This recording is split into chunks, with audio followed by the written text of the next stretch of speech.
ओम शांति 2/4/2024 प्रातः मुरली। ओम शांति। बाप दादा मधुबन। बाबा आज कह रहे हैं, मीठे बच्चे और संग तोड़ एक संग जोड़ो। भाई भाई की दृष्टि से देखो तो देह नहीं देखेंगे, दृष्टि बिगड़ेगी नहीं, वाणी में ताकत रहेगी। मीठे बच्चे और संग तोड़ एक संग जोड़ो। भाई भाई की दृष्टि से देखो तो देह नहीं देखेंगे, दृष्टि बिगड़ेगी नहीं, वाणी में ताकत रहेगी। प्रश्न, बाप बच्चों का कर्जदार है या बच्चे बाप के? उत्तर, तुम बच्चे तो अधिकारी हो, बाप तुम्हारा कर्जदार है। तुम बच्चे दान देते हो तो तुम्हें 1 का 100 गुना बाप को देना पड़ता है। ईश्वर अर्थ तुम जो देते हो दूसरे जन्म में उसका रिटर्न मिलता है। तुम चावल मुट्ठी देकर विश्व का मालिक बनते तो तुम्हें कितना फ्रांक दिल होना चाहिए। मैंने बाबा को दिया, यह ख्याल भी कभी नहीं आना चाहिए। ओम शांति। म्यूजियम प्रदर्शनी में समझाना है कि यह है पुरुषोत्तम संगम युग। समझदार तो सिर्फ तुम ही हो, तो सबको कितना समझाना पड़ता है कि यह पुरुषोत्तम संगम युग है। सबसे जास्ती सर्विस स्थान है म्यूजियम, वहाँ बहुत आते हैं। अच्छे सर्विसेबल बच्चे कम हैं। सर्विस स्टेशन सब सेंटर्स है। दिल्ली में लिखा है स्पिरिचुअल म्यूजियम, इसका भी ठीक अर्थ नहीं निकलता है। बहुत लोग प्रश्न पूछते हैं, तुम भारत की क्या सेवा कर रहे हो? भगवानुवाच है ना, यह है फॉरेस्ट। तुम इस समय संगम पर हो, ना हो फॉरेस्ट के ना हो गार्डन के। अब गार्डन में जाने का पुरुषार्थ कर रहे हो। तुम इस रावण राज्य को राम राज्य बना रहे हो। तुमसे प्रश्न पूछते हैं, इतना खर्चा कहाँ से आया? बोलो, हम बीके ही करते हैं। राम राज्य की स्थापना हो रही है। तुम थोड़ा रोज़ आकर समझो कि हम क्या कर रहे हैं, हमारी एम ऑब्जेक्ट क्या है। वो लोग सॉवरेनिटी को मानते नहीं, इसलिए राजाओं की राजाई खत्म कर दी है। इस समय वो भी तमो प्रधान बन पड़े हैं, इसलिए अच्छे नहीं लगते। उन्हों का भी ड्रामानुसार दोष नहीं। जो कुछ ड्रामा में होता है वो हम पार्ट बजाते हैं। कल्प कल्प बाप द्वारा स्थापना का ये पार्ट चलता है। खर्चा भी तुम बच्चे ही करते हो अपने लिए। श्रीमत पर अपना खर्चा कर अपने लिए सत्यों की राजधानी बना रहे हो, और किसको पता भी नहीं है। तुम्हारा नाम मशहूर है अननोन वॉरियर्स। वास्तव में उस सेना में अननोन वॉरियर्स कोई होते नहीं। सिपाही लोगों का रजिस्टर रहता है। ऐसा हो न सके जिसका नाम नंबर रजिस्टर में ना हो। वास्तव में अननोन वॉरियर्स तुम हो। तुम्हारा कोई रजिस्टर में नाम नहीं है। तुमको कोई हथियार पावर नहीं है। इसमें जिस्मानी हिंसा तो है नहीं। योग बल से तुम विश्व पर जीत पाते हो।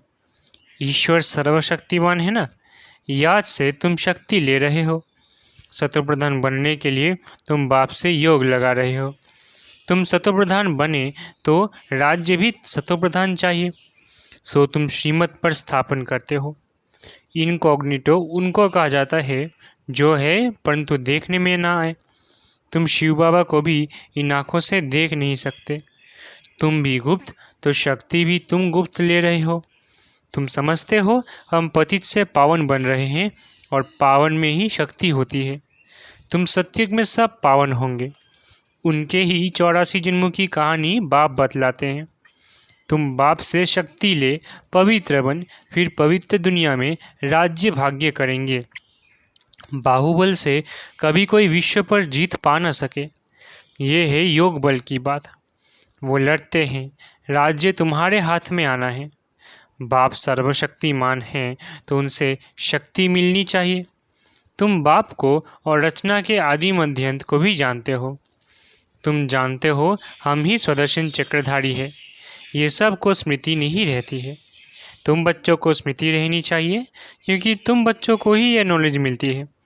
बाहर वाले तो कोई समझ न सके, इसलिए सभा में बिठाया नहीं जाता। पतित पावन बाप को सब बुलाते हैं, परंतु अपने को पतित कोई समझते नहीं हैं। ऐसे ही गाते रहते हैं, पतित पावन सीताराम।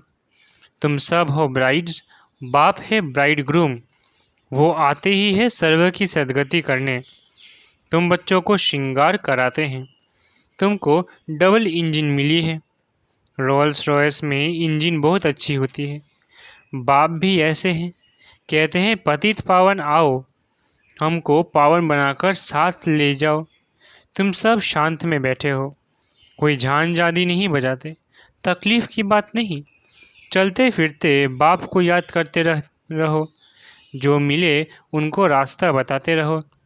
बाप कहते हैं मेरे व लक्ष्मी नारायण राधे कृष्ण आदि के जो भक्त थे उनको ये दान देना है, व्यर्थ नहीं गंवाना है।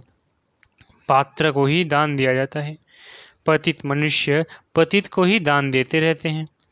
बाप है सर्वशक्तिमान, उनसे तुम शक्ति लेकर उत्तम बनते हो।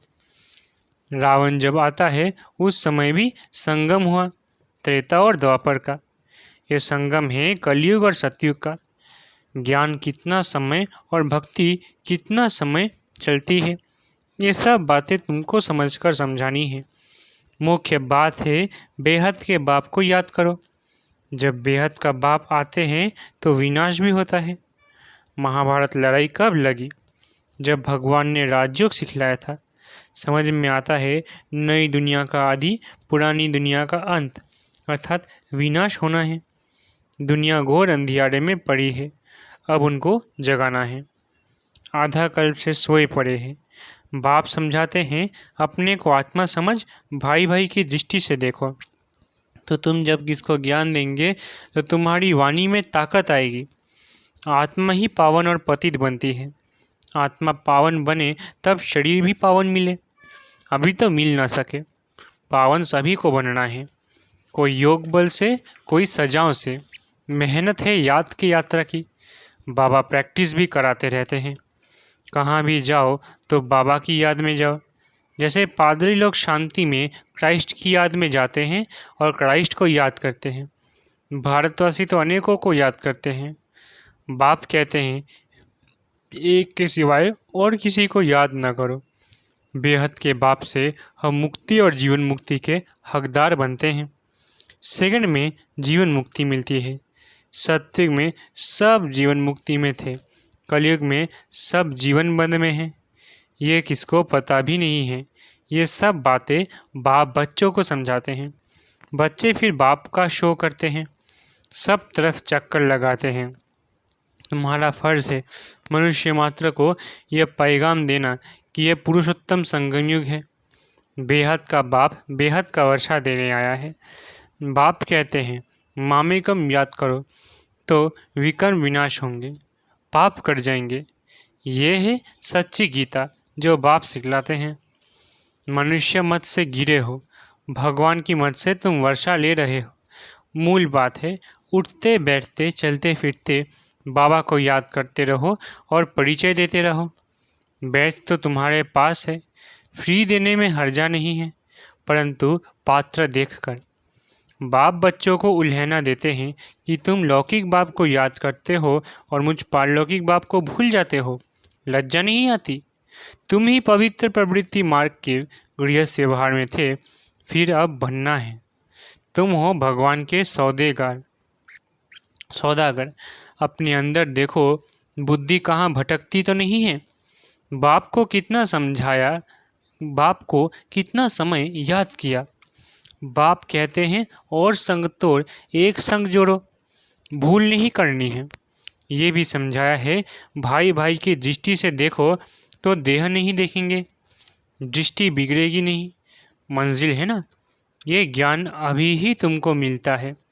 भाई भाई तो सब कहते हैं, मनुष्य कहते हैं ब्रदरहुड। यह तो ठीक है, परमपिता परमात्मा की हम संतान हैं, फिर यहाँ क्यों बैठे हो? बाप स्वर्ग की स्थापना करते हैं तो ऐसे ऐसे समझाते हैं, उन्नति को प्राप्त करते रहो। बाप को सर्विसेबल बच्चियाँ बहुत चाहिए, सेंटर्स खुलते जाते हैं।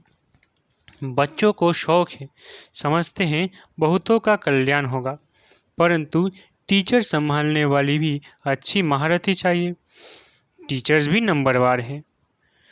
बाबा कहते हैं जहाँ लक्ष्मी नारायण का मंदिर हो, शिव का मंदिर हो, गंगा का कंठा हो, जहाँ बहुत भीड़ होती है वहाँ सर्विस करनी चाहिए। समझाओ, भगवान कहते हैं कहाँ महाशत्रु है, तुम श्रीमद् प्रमाण सर्विस करते रहो। ये तुम्हारा ईश्वरीय परिवार है। यहाँ 7 रोज़ भट्टी में आकर परिवार के साथ रहते हो। तुम बच्चों को बहुत खुशी होनी चाहिए। बेहद कबाब जिससे तुम पद्मा पदम भाग्यशाली बनते हो। दुनिया जानती नहीं कि भगवान भी पढ़ा सकते हैं। यहाँ तुम पढ़ते हो तो तुमको कितनी खुशी होनी चाहिए। हम ऊंच से ऊंच जाने के लिए पढ़ रहे हैं। कितना फ्रांक दिल होना चाहिए। बाप के ऊपर तुम कर्ज चढ़ाते हो। ईश्वर अर्थ जो देते हो दूसरे जन्म में इनका रिटर्न लेते हो ना। बाबा को तुमने सब कुछ दिया तो बाबा को भी सब कुछ देना पड़ेगा। मैंने बाबा को दिया, ये कभी ख्याल नहीं आना चाहिए। बहुतों के अंदर चलता है, हमने इतना दिया, हमारी खातिरी क्यों नहीं हुई।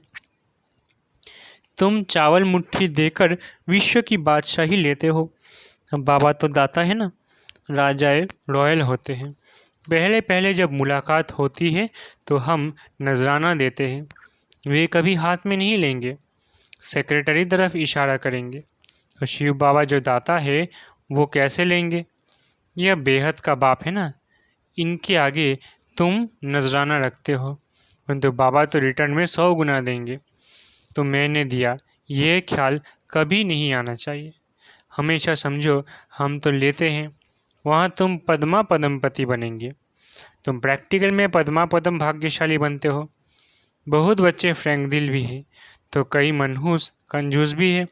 समझते ही नहीं है कि पद्मा पदमपति हम बनते हैं, हम बहुत सुखी बनते हैं। जब परमात्मा बाप गैर हाजिर है तो इनडायरेक्ट अल्पकाल के लिए फल देते हैं, जब हाजिर है तो 21 जन्म के लिए देते हैं। ये गाया हुआ है शिव बाबा का भंडारा भरपूर। देखो ढेर बच्चे हैं, किसको भी ये मालूम नहीं है कि कौन क्या देते हैं। बाप जाने और बाप की गोत्री ब्रह्मा जाने, जिसमें बाप रहते हैं, बिल्कुल साधारण। इस कारण बच्चे यहाँ से बाहर निकलते हैं तो वो नशा गुम हो जाता है। ज्ञान योग नहीं तो खिटखिट चलती रहती है। अच्छे अच्छे बच्चों को भी माया हरा देती है, माया बेमुख करा देती है। शिव बाबा जिसके पास तुम आते हो उनको तुम याद नहीं कर सकते हो। अंदर अथाह खुशी होनी चाहिए। वो दिन आया आज जिसके लिए कहते थे आप आएंगे तो हम आपके बनेंगे। भगवान आकर एडॉप्ट करते हैं तो कितना खुशनसीब कहेंगे, कितना खुशी में रहना चाहिए। परंतु माया खुशी गंवा देती है। अच्छा, मीठे मीठे सिखिलधे बच्चों प्रति माता पिता बाप दादा का याद प्यारा गुड मॉर्निंग। रूहानी बाप की रूहानी बच्चों को नमस्ते। हम रूहानी बच्चों की रूहानी माता पिता बाप दादा को याद प्यार गुड मॉर्निंग और नमस्ते नमस्ते नमस्ते। शुक्रिया बाबा। धारणा के लिए मुख्य सार। पहला, भगवान ने हमें एडॉप्ट किया है, वही हमें टीचर बनकर पढ़ा रहे हैं। अपने पद्मा पदम भाग्य का सिमरन कर खुशी में रहना है। दूसरा, हम आत्मा भाई भाई है, ये दृष्टि पक्की करनी है, देह को नहीं देखना है। भगवान से सौदा करने के बाद फिर बुद्धि को भटकाना नहीं है। वरदान, इस अलौकिक जीवन में संबंध की शक्ति से अविनाशी स्नेह और सहयोग प्राप्त करने वाली श्रेष्ठ आत्मा भव। इस अलौकिक जीवन में संबंध की शक्ति से अविनाशी स्नेह और सहयोग प्राप्त करने वाली श्रेष्ठ आत्मा हो। इस अलौकिक जीवन में संबंध की शक्ति आप बच्चों को डबल रूप में प्राप्त है। एक बाप द्वारा सर्व संबंध, दूसरा देवी परिवार द्वारा संबंध। इस संबंध से सदा निस्वार्थ स्नेह, अविनाशी स्नेह और सहयोग सदा प्राप्त होता रहता है। तो आपके पास संबंध की भी शक्ति है। ऐसी श्रेष्ठ अलौकिक जीवन वाली शक्ति संपन्न वरदानी आत्माएं हो, इसलिए अर्जी करने वाले नहीं, सदा राजी रहने वाले बनो। स्लोगन, कोई भी प्लान विदेही साक्षी बन सोचो और सेकंड में प्लान स्थिति बनाते चलो। कोई भी प्लान विदेही साक्षी बन सोचो और सेकंड में प्लेन स्थिति वाले बनाते चलो। अच्छा, ओम शांति। शुक्रिया बाबा।